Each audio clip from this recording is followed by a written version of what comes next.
Dah, singkat. Ya, terima kasih para saudara-saudari kami yang mendengarkan siaran ini ya. Saya ingin bersaksi ya, cinta kasih Tuhan terhadap saya sangat luar biasa karena saya ini sekarang ini sudah penyerahan diri kepada Tuhan secara total ya. Waktu tahun-tahun yang lalu itu saya masih mengandalkan kekuatan saya sendiri. Misalnya saya berusaha jualan, saya berusaha bekerja banting tulang. Saya pokoknya Pernah apa jadi aja, TKW pernah jadi TKW, apa saja pokoknya. di mana, Singapura ya? Singapura 2 tahun, Hong Kong 2 tahun gitu ya. Luar Apa biasa. saja saya mau kerjakan, yang penting halal ya, yang penting saya kerja, jangan sampai saya melenceng dari jalur yang Tuhan berikan. Yang penting kita hidup dalam kebenaran, kita nggak usah takut. Saya berpikir kalau saya mati hidup di luar negeri, yang penting saya sudah bawa nama Tuhan, saya hidup benar.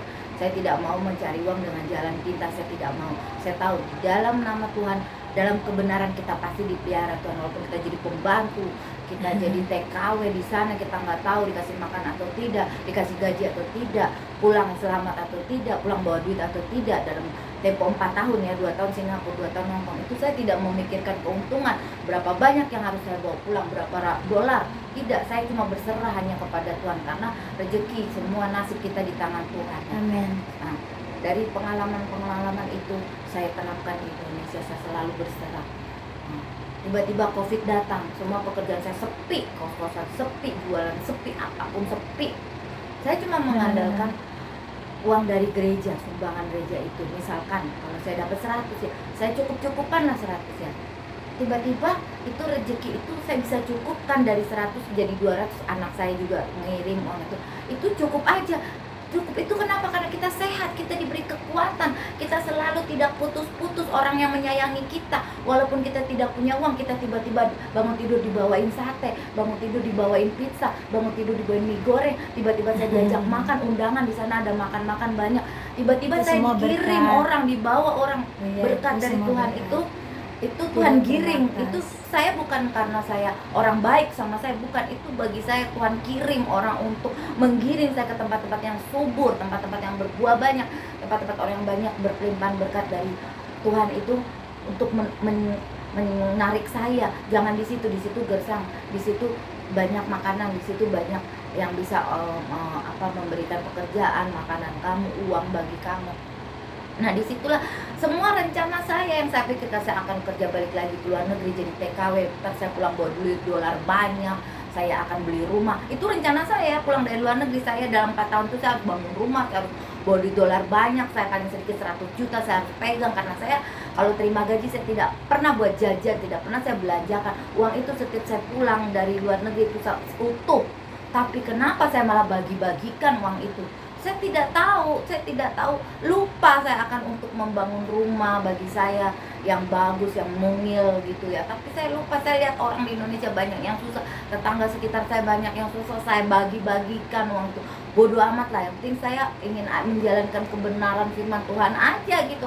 Saya pikir malah saya kalau di dalam tangan Tuhan, penyerahan diri secara total dan Tuhan, saya malah sehat, kuat, umur panjang, sakit penyakit dilalukan, rezeki nggak putus-putus datang. Walaupun musibah COVID-19 ini kan kita tidak ada dunia yang bisa meramalkan, tiba-tiba datang dengan sendirinya. Alkitab pun mungkin hanya meramal ada penyakit sampar kayak lepra, kusta, itu pada zaman Tuhan dahulu. kan Ibu Ece nggak kena.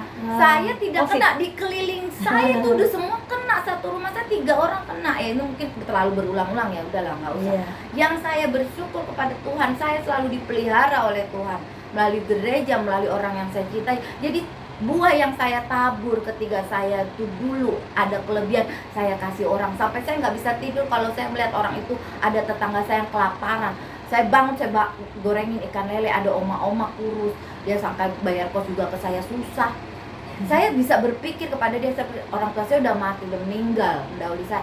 Ada nenek-nenek yang sedang kelaparan, mungkin dia anak-anaknya tidak memperhatikan dia, tidak mikirin bahwa mama saya udah makan apa belum. Tapi dia tinggal di rumah saya kos dengan membayar cicil pun, puji Tuhan, membayar cash apalagi. Itu saya sampai nggak bisa tidur, aduh itu si oma belum makan. Saya tiba-tiba terbangun, saya lihat udah jam 12 malam, saya gorengin ikan lele. Terus saya ketok-ketok pintunya dia, Oma ini ada ikan lele, ada makanan, ini buat Oma semua, ini makanan saya, nasi saya masih ada sisa, apapun yang ada di rumah saya masih saya berikan kepada orang yang sedang membutuhkan. Itu bagi saya itu Tuhan yang menggerakkan. Nah, dengan saya beramal ibadah yang dulu-dulu, mungkin itulah pahala saya dipelihara Tuhan sekarang ini. Saya kalau memberi orang, saya tidak mau menghitung saya punya di 100.000 apa sejuta atau berapa. Pokoknya bagi saya, saya harus bantu, saya bantu.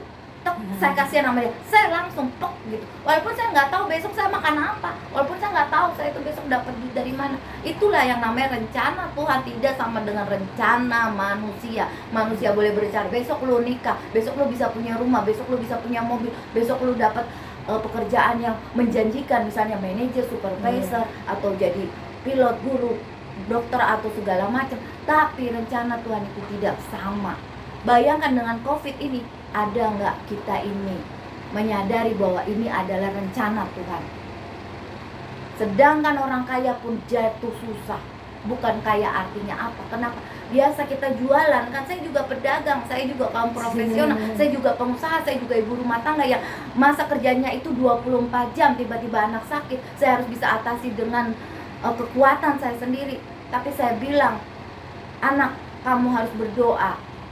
Boleh ada dokter, tapi dokter di atas segala dokter adalah Tuhan Yesus. Saya bilang begitu. Boleh kamu bekerja keras, sekeras-kerasnya, tapi rezeki semua berasal dari Tuhan Allah kita, melalui Tuhan Yesus Kristus. Jadi inilah kesaksian saya. Semakin saya mendengarkan, semakin saya mengikuti firman Tuhan, perintah Tuhan, semakin saya banyak beramal ibadah, semakin banyak rezeki saya. Tapi semakin saya pelit, dulu tuh saya pelit. Saya pernah ya kesaksian yang jelek ya, tapi untuk hikmat bagi kita. Saya menyumbangkan speaker aktif, sound system, semua yang ada di rumah saya untuk satu gereja. Karena gereja itu belum punya apa-apa, sedangkan pendetanya masih main gitar.